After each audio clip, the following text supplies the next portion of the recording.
Satgas TMMD ke-111 Kodim 0212 Tapanuli Selatan, Serma Harapan Ritonga, Prada Parlin dan Kepling membagikan bantuan berupa sembako kepada masyarakat lingkungan 2 Batu Rosak, Desa Sangkunur, Kecamatan Angkola Sangkunur, Kabupaten Tapanuli Selatan.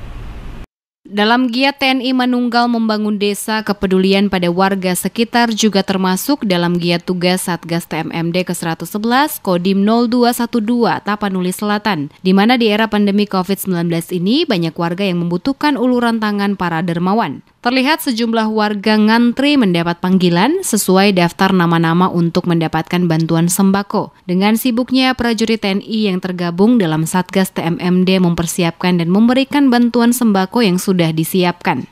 Kami dari lingkungan 2 Kelurahan Sangkunur mengucapkan terima kasih banyak kepada Satgas TMMD ke-111 Kodim 0212 yang telah memberikan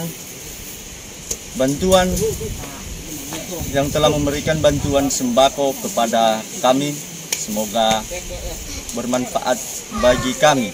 Semoga Satgas TMMD ini ke-111 berjalan lancar.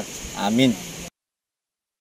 Tampak begitu bergembiranya para warga masyarakat menerima bantuan tersebut, seperti yang diungkapkan salah satu warga Kemurahan Halawa. Dirinya mengucapkan banyak terima kasih pada Satgas TMMD, di mana telah memberikan bantuan berupa sembako karena dianggap sangat bermanfaat.